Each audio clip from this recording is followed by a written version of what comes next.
ಎಲ್ಲರಿಗೂ ಶ್ರೀರಾಮನವಮಿ ಹಬ್ಬದ ಹಾರ್ದಿಕ ಶುಭಾಶಯಗಳು. ಈ ಬಾರಿ ನಮಗೆಲ್ಲರಿಗೂ ಶ್ರೀರಾಮನವಮಿ ತುಂಬಾ ಸ್ಪೆಷಲ್.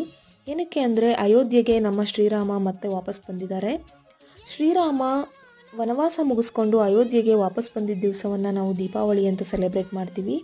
ಅದೇ ರೀತಿ ಈ ಬಾರಿ ಶ್ರೀರಾಮನವಮಿನ ಸ್ವಲ್ಪ ವಿಶೇಷವಾಗಿ ಆಚರಿಸೋಣ ಅನ್ನಿಸ್ತು. ಹಾಗಾಗಿ ದೀಪಗಳನ್ನು ಹಚ್ಚಿ ಸೆಲೆಬ್ರೇಟ್ ಮಾಡ್ತಾ ಇದ್ದೀವಿ. ಈ ಬ್ಯೂಟಿಫುಲ್ ಕ್ಯಾಂಡಲ್ ಹೋಲ್ಡರ್ಸ್ನ ನಾವು ತೊಗೊಂಡಿದ್ದು ನನ್ನ ಸಿಸ್ಟರ್ ಇನ್ ಲಾ ಹತ್ರ, ಅಂದರೆ ನನ್ನ ನಾದ್ನಿ ಹತ್ರ. She is an event decorator.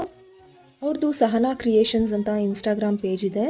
Return gift hampers, hand crafts ಮತ್ತು ವೆಡ್ಡಿಂಗ್ಸ್ಗೆ, ಬರ್ಡೇಸ್ಗೆ, ಸ್ಪೆಷಲ್ ಇವೆಂಟ್ಸ್ಗೆ ಎಲ್ಲ ತುಂಬಾ ಚೆನ್ನಾಗಿ ಕ್ರಾಫ್ಟನ್ನು ಮಾಡ್ತಾರೆ. ಕಸ್ಟಮೈಸ್ಡ್ ಡಾಲ್ ಮೇಕರ್ ಕೂಡ ಅವರು. ಡಾಲ್ಸ್ ಎಲ್ಲ ತುಂಬಾ ಕ್ರಿಯೇಟಿವ್ ಆಗಿ ಚೆನ್ನಾಗಿ ಮಾಡಿರ್ತಾರೆ. ಜೊತೆಗೆ ಸಿಲ್ಕ್ ಥ್ರೆಡ್ ಬ್ಯಾಂಗಲ್ಸ್, ಕುಂದನ್ ಕ್ಲಿಪ್ಸ್ನು ಕೂಡ ಮಾಡ್ತಾರೆ. ಒಮ್ಮೆ ಅವ್ರ ಪೇಜ್ನ ಚೆಕ್ ಮಾಡಿ ನೋಡಿ. Thank you for watching this video.